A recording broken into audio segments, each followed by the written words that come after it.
Bachelors beginners working women's அவங்களுக்கு இந்த வெண்டைக்காய் சாதம் 5 நிமிஷத்தில் செஞ்சு திருப்தியாக சாப்பிட்டுடலாம்.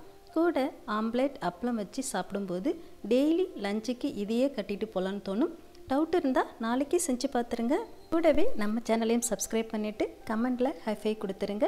இந்த ரெசிபி பண்ணுறதுக்கு ஒரு பாத்திரத்தில் 2 டீஸ்பூன் எண்ணெய் சூடு ஏறினதும் 1/4 டீஸ்பூன் கடுகு, 1/4 டீஸ்பூன் ஜீரகம், 2 நல்லா பொரிஞ்ச பிறகு 1 டீஸ்பூன் கடலைப்பருப்பு நல்லா செவந்த பிறகு ஒரு பெரிய வெங்காயத்தை நீளவாக்கில் கட் பண்ணிவிட்டு சேர்த்துடலாம்.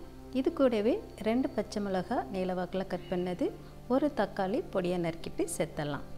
இவங்க கூடவே 5 பல் பூண்டு, ஒரு சின்ன துண்டு இஞ்சியை இது போல் இடிச்சிட்டு சேர்த்துக்கோங்க. இப்போ இவங்களெல்லாம் சேர்த்துட்டு நல்லா வதக்கிடலாம். நல்லா வதங்கிட்டு இருக்க சமயத்தில் 1/2 கப் சாதத்துக்கு நம்ம மசாலா பொடியெல்லாம் சேர்த்துடலாம். 1/2 டீஸ்பூன் மிளகாய்த்தூள், 1/4 டீஸ்பூன் மஞ்சள் தூள், 1/2 டீஸ்பூன் கரம் மசாலா தூள், 1/4 டீஸ்பூன் மிளகுத்தூள்.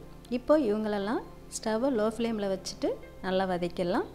மசாலா கருகிடும், அதனால் ஸ்டவ்வை லோ ஃப்ளேமில் வச்சுட்டு வதக்கிக்கோங்க. இப்போ மசாலாலாம் ஓரளவுக்கு வதங்கின பிறகு 1/4 கிலோ வெண்டைக்காவை பொடியை நறுக்கிட்டு சேர்த்துடலாம். இப்போ வெண்டைக்காவும் சேர்த்துட்டு மசாலா வெண்டைக்காய் நல்லா கலந்து விடுங்க. இப்போது மசாலாவுக்கு தேவையான அளவு உப்பு சேர்த்துடலாம். நான் 1/4 டீஸ்பூன் உப்பு சேர்த்துருக்கேன். உங்களுக்கு எந்த அளவுக்கு உப்பு தேவையோ அந்த அளவுக்கு சேர்த்துக்கோங்க.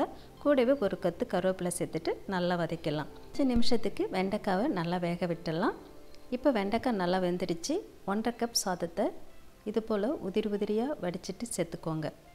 இப்போது சாதத்துக்கு தேவையான அளவு உப்பு சேர்த்துக்கலாம். ஏற்கனவே நம்ம மசாலாவில் உப்பு போட்டுட்டோம். இப்போ சாதத்துக்கு தேவையான அளவு உப்பு சேர்த்துட்டு மசாலா கூட சாதத்தையும் சேர்த்துட்டு பொறுமையாக கலந்து கொடுங்க. அவ்வளோதாங்க, மணக்க வெண்டைக்காய் சாதம் ரெடி.